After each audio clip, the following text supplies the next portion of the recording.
राणंदा तलावात मातीसह काळ्या सोन्याचीही बेसुमार चोरी। माती उपशाच्या नावाखाली चक्क होते वाळू चोरी। राणंदा तलावात रात्रीच खेळ चाले। पाहूया सविस्तर बातमी। महसूलमुळे वाळूचोर मुजोर झाल्याची मोठी चर्चा माण तालुक्यातील प्रशासनाच्या वरदहस्ताने राणंदा तलावातील माती अवैधरित्या उपसून विटभट्टी चालकांनी आपण प्रशासनापेक्षा मोठा आता त्याच राणंदा तलावात रात्रीचा खेळ करत काळ्या सोन्याची ही चोरी मोठ्या प्रमाणात सुरू केल्यानं माण महसूल प्रशासनाच्या कारभारावर सर्वसामान्य लोकांमधून मोठे प्रश्नचिन्ह उपस्थित केले जात आहेत। तसेच नक्की कोणाच्या कृपेने माती चोरानंतर वाळू चोरी ही मुजोर झाल्याची चर्चाही लोकांमध्ये चांगलीच रंगली आहे। राजेवाडी तलावामधील शेतकऱ्यांच्या विरोधामुळे मातीचोर विटभट्टीसाठी माती मिळावी म्हणून संधी शोधत होते।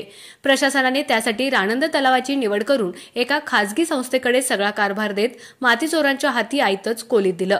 त्यामुळे मातीचोरांनी शेतकऱ्यांना दमदाटी करून माती ओढली। त्यासोबतच तलावात असलेले काळे सोनेही लुटायला सुरुवात केली। तलावात असलेल्या वाळूकडे या चोरांनी आपला मोर्चा वळवला असल्यानं महसूल प्रशासन सगळं समोर दिसत असतानाही डोळे झाकून दूध पिणाऱ्या मांजराच्या भूमिकेत असल्याचं लोक बोलत आहेत। अधिकाऱ्यांच्या भूमिकेबाबत कोणता निर्णय घेणार?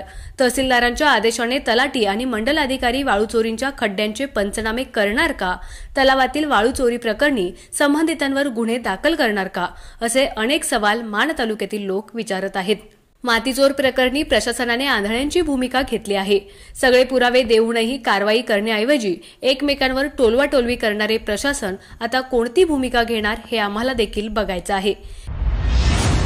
त्यामुळे एकतर प्रशासनाने वाळू चोरांवर गुन्हे दाखल करावे, सगळ्या खड्ड्यांचे पंचनामे केले नाहीत तर जिल्हाधिकाऱ्यांकडे संबंधित अधिकाऱ्यांवर गुन्हे दाखल करण्याची मागणी आम्ही करणार आहोत, असं धैर्यशील पाटील यांनी म्हटलंय। आपला आवाज न्यूज नेटवर्कसाठी एकनाथ वाघमोडे, दहिवड।